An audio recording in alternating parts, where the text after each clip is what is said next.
Welcome everyone. हम पढ़ रहे थे केमिस्ट्री ऑफ 3D एलिमेंट्स और पिछले लेक्चर में हमने बात की थी कि डी ब्लॉक मेटल्स या डी ब्लॉक एलिमेंट कौन से हैं। फिर उनकी इलेक्ट्रॉनिक कॉन्फ़िगरेशन को देखा था। फिर हमने जाना था कि कौन सी ऑक्सीडेशन स्टेट वो शो करते हैं और इलेक्ट्रॉनिक कॉन्फ़िगरेशन के हिसाब से कौन सी फेवरेबल ऑक्सीडेशन स्टेट्स उनकी हैं। वो तो था जनरल इंट्रोडक्शन। आज हम बात करेंगे डिफरेंट जो एलिमेंट हैं वो किस किस ऑक्सीडेशन स्टेट को तो प्रेफर करेंगे। जो ऑक्सीडेशन स्टेट वो टोटल शो करते हैं उनमें से कौन से वाली ऑक्सीडेशन स्टेट को वो प्रेफर करते हैं, कौन से में ज़्यादा स्टेबल कंपाउंड बनाते हैं, और कुछ एक एग्जांपल देखेंगे कि इस ऑक्सीडेशन स्टेट में ये कंपाउंड बनता है, उस ऑक्सीडेशन स्टेट में दूसरा कंपाउंड बनता है। तो आइए स्टार्ट करते हैं।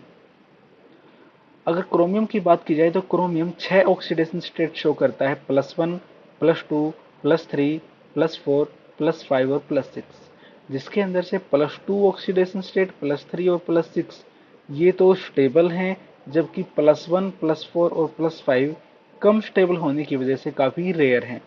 फिर भी आपको पता है लोअर ऑक्सीडेशन स्टेट कहाँ प्रेफर्ड होती है?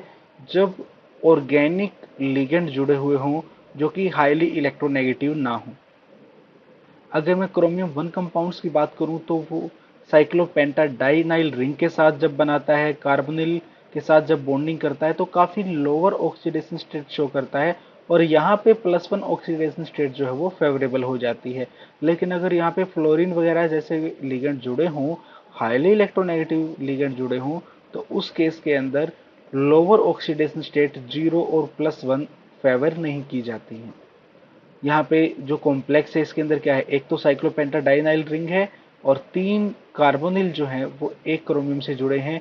फिर वो क्रोमियम दूसरे क्रोमियम के साथ बॉन्डिंग किए हुए है और दूसरा क्रोमियम भी सेम पहले वाले की तरह एनवायरमेंट में है।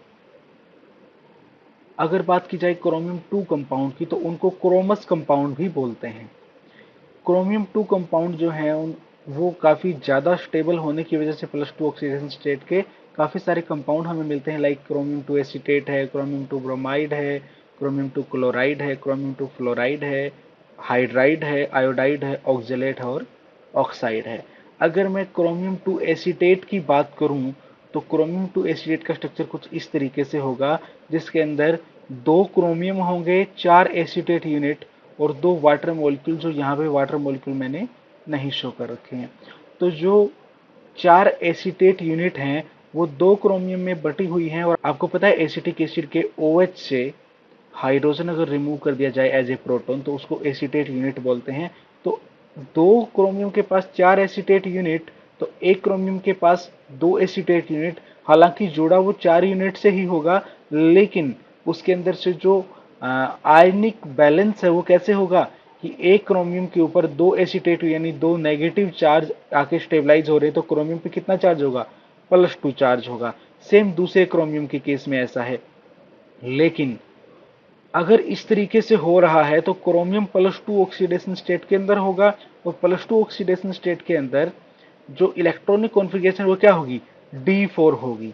D4 इलेक्ट्रॉनिक कॉन्फ़िगरेशन के केस में क्रोमियम किसी भी तरीके से डायमैग्नेटिक नहीं हो सकता, सिर्फ और सिर्फ पैरामैग्नेटिक हो सकता है। लेकिन देखा यह गया कि जो क्रोमियम 2 एसीटेट है, ये वाला कंपाउंड है, ये डायमैग्नेटिक बिहेवियर शो करता है। तो तब ये पता लगा कि पहला क्रोमियम और दूसरा क्रोमियम, इसके पास भी 4 इलेक्ट्रॉन, इसके पास भी 4 इलेक्ट्रॉन अनपेयर्ड, वो एक दूसरे से क्या करते हैं?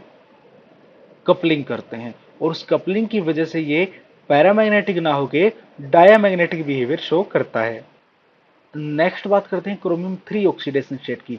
तो क्रोमियम 3 ऑक्सीडेशन स्टेट बाकी सारी ऑक्सीडेशन स्टेट से ज्यादा स्टेबल है, और इसके कंपाउंड या तो ऑक्सीजन के साथ बनते हैं या फिर हैलोजेंस के अंदर क्लोरीन, ब्रोमीन और आयोडीन से बनते हैं। फ्लोरीन की बात हमने नहीं की है, क्लोरीन, ब्रोमीन और आयोडीन में। तो जो एनहाइड्रस क्रोमियम क्लोराइड है वो डार्क पर्पल कलर का होता है, और जो हेक्साहाइड्रेटेड क्रोमियम क्लोराइड है वो ग्रीन कलर का होता है।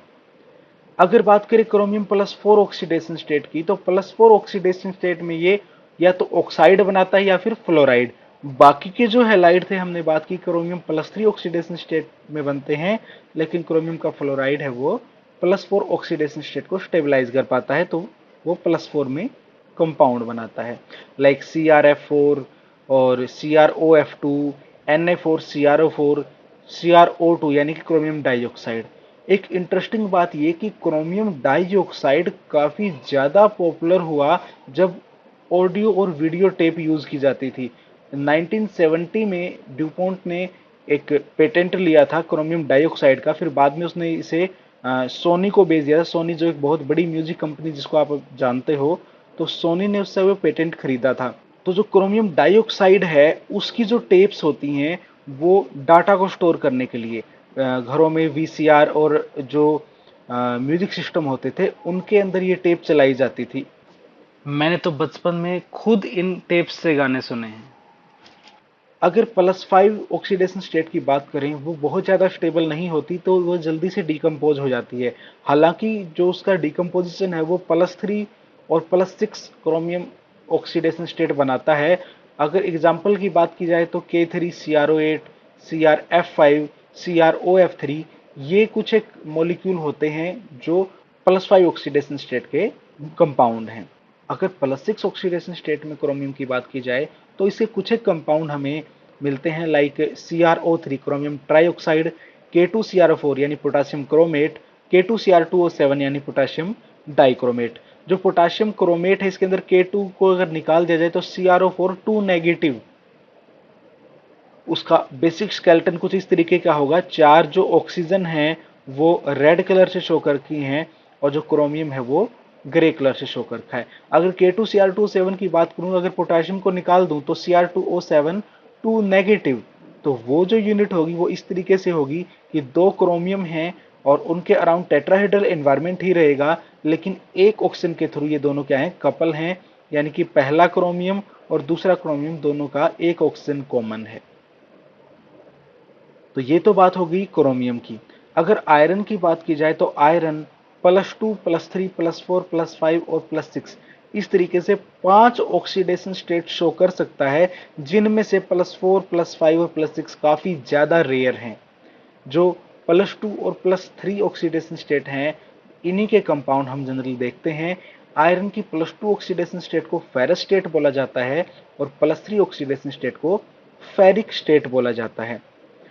कुछ और कंपाउंड देखें तो आयरन ऑक्साइड यानी FeO फेरस ऑक्साइड बोला जाता है। Fe2O3 आयरन +3 ऑक्सीजन -2, तो यहाँ पे ferric oxide. FeCl2 ferrous chloride और FeCl3 फेरिक क्लोराइड। अगर सोडियम नाइट्रोप्रोसाइड की बात करें तो नाइट्रोप्रोसाइड जो है उसके अंदर आयरन हेक्सा कोऑर्डिनेटेड होता है, 5 साइनाइड कोऑर्डिनेशन करते हैं, एक NO ग्रुप है वो कोऑर्डिनेट करता है। हर एक साइनाइड का -1 -1 -1 इस तरीके से -5, NO का +1, तो यहां से -4 बच गया। -4 के अंदर से आयरन +2 ऑक्सीडेशन स्टेट, तो -2 बच गया, तो 2 सोडियम बाहर होते हैं। ये होता है सोडियम नाइट्रोप्रोसाइड। इसके बारे में डिटेल में आप अगले लेक्चर में पढ़ोगे। बात करें पर्शियन ब्लू और ट्रनबल्स ब्लू की, तो उसके लिए पोटाशियम फेरोसाइनाइड और पोटाशियम फेरिसाइनाइड। फेरो यानी कि फेरस स्टेट, फेरी यानी फेरिक स्टेट। तो जो फेरस स्टेट है यानी पोटाशियम फेरोसाइनाइड है, 6 साइनाइड यानी -6, 4 पोटाशियम यानी +4, तो आयरन की ऑक्सीडेशन स्टेट +2। ये है पोटाशियम फेरोसाइनाइड। जब इसकी रिएक्शन करवाई जाए Fe+3 आयन के साथ, तो Fe+3 आयन क्या हो जाएगा, इस कोऑर्डिनेशन स्फीयर के बाहर एडजॉर्ब हो जाएगा या फिर अटैच हो जाएगा, और बाहर +3 अंदर +2, इस तरीके से जो कंपाउंड बनेगा ये है पोटाशियम फेरोसाइनाइड। इसको पर्शियन ब्लू बोला जाता है। एक और कंपाउंड है पोटाशियम फेरिसाइनाइड यानी K3FeCN6, 6 साइनाइड -6, 3 पोटाशियम +3, तो आयरन बच गया +3। +3 ऑक्सीडेशन स्टेट यानी कि फेरिक स्टेट। पोटाशियम फेरिसाइनाइड, जब इसको आयरन +2 यानी Fe2+ ऐसे आयन के साथ रिएक्ट करवाया जाता है तो Fe2+ यहां बाहर अटैच हो जाता है इस कोऑर्डिनेशन स्फीयर के बाहर, और पोटाशियम फेरो फेरिसाइनाइड आपका जो कंपाउंड है इसको ट्रनबल्स ब्लू बोला जाता है। अब पर्शियन ब्लू और ट्रनबल ब्लू आपको अलग अलग लग रहे होंगे, जिसके अंदर से पर्शियन ब्लू के अंदर अंदर Fe2+ और बाहर Fe3+, ट्रनबल ब्लू के अंदर अंदर Fe3+, बाहर Fe2+, लेकिन जब इसको स्पेक्ट्रोस्कोपिकली स्टडी किया गया तो ये पाया जाता है कि जो पर्शियन ब्लू और ट्रनबल ब्लू है ये दोनों एक ही कंपाउंड हैं। इसके लिए जो टेक्निक हमने यूज की, फेरोसाइनाइड लेके फेरिक साल्ट डाला और यहाँ पे फेरिसाइनाइड डाल लेके फेरो साल्ट डाला, फेरस साल्ट डाला, तो जो ये स्ट्रक्चर है इसके अंदर से यहाँ आयरन, जो इनसाइड आयरन +2 है, ये अपना एक इलेक्ट्रॉन एक्सचेंज कर लेता है बाहर वाले आयरन के साथ, तो अंदर +3 और यहाँ +2, और ये बाहर वाला आयरन अपना एक इलेक्ट्रॉन एक्सचेंज कर सकता है अंदर वाले आयरन के साथ, तो अंदर वाला +2 बाहर वाला +3, यानी कि पर्शियन ब्लू और ट्रनबल ब्लू नाम सिर्फ इसलिए अलग है क्योंकि इनको बनाने की टेक्निक अलग है, लेकिन ये दोनों केमिकली सेम ही कंपाउंड हैं। एक और एग्जाम्पल है आयरन की +2 ऑक्सीडेशन स्टेट का, वो है हीमोग्लोबिन एंड मायोग्लोबिन। आपको पता है जो ह्यूमन ब्लड के अंदर और ह्यूमन मसल के अंदर हीमोग्लोबिन एंड मायोग्लोबिन होते हैं। Haemoglobin as a oxygen carrier काम करता है, myoglobin as a oxygen storage काम करता है मसल के अंदर। तो ये दोनों के दोनों क्या हैं, हीम प्रोटीन है, और हीम यूनिट के अंदर होता है आयरन +2 ऑक्सीडेशन स्टेट के अंदर। तो ह्यूमंस के अंदर जो ब्लड है उसके अंदर क्या है, आयरन +2 ऑक्सीडेशन स्टेट के अंदर प्रेजेंट रहता है। अगर बात करें कोबाल्ट की, तो कोबाल्ट +2, +3 और +4 ऑक्सीडेशन स्टेट में कंपाउंड बनाता है, जिसमें +4 जो ऑक्सीडेशन स्टेट है काफी ज्यादा रेयर है।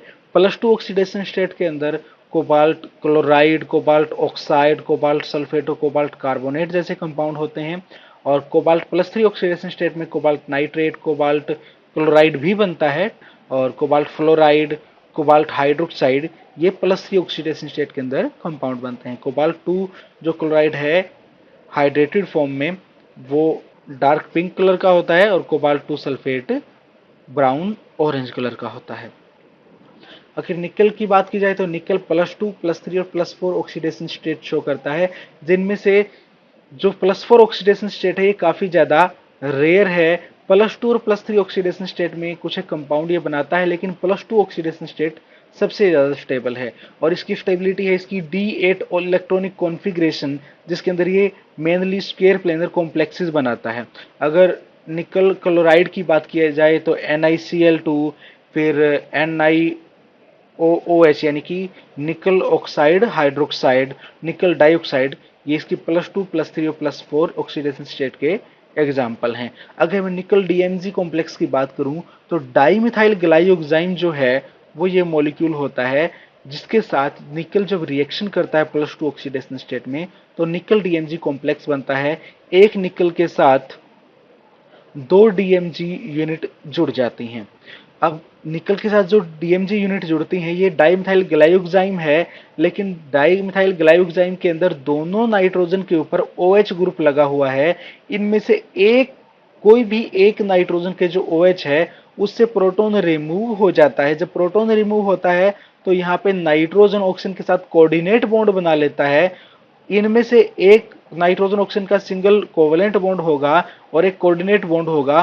कोऑर्डिनेट बॉन्ड कहां होगा ऑक्सीजन के साथ, जहां पे हाइड्रोजन रिमूव हो गया। अब जब ये इसके साथ कोऑर्डिनेट करेगा, उस सिनारियो में जो नाइट्रोजन है जिसके साथ OH लगा हुआ है उसने तो पहले 3 कोवेलेंट बॉन्ड बना लिए, 2 तो यहां कार्बन से, एक यहां ऑक्सीजन से, तो बचा हुआ बॉन्ड कोऑर्डिनेट बॉन्ड होगा। बचा हुआ जिसके साथ OH लग गया वो निकल से कोऑर्डिनेट करेगा, जिसके साथ OH लग गया वो निकल से कोऑर्डिनेट करेगा, जिसके साथ सिर्फ ऑक्सीजन है कोऑर्डिनेट पहले ही बन गया, यहां कोवेलेंट होगा। जिसके साथ सिर्फ ऑक्सीजन है, हाइड्रोजन सिर्फ किससे, H बॉन्डिंग से कनेक्ट है, ये यहां पे कोवेलेंट बॉन्ड बनाएगा। जो कोवेलेंट बॉन्ड बनाएंगे वो क्या करेंगे, इसकी वैलेंसी कंप्लीट करेंगे, यानी निकल +2 ऑक्सीडेशन स्टेट में और 2 नाइट्रोजन इससे कोवेलेंट बॉन्ड बना रहे हैं।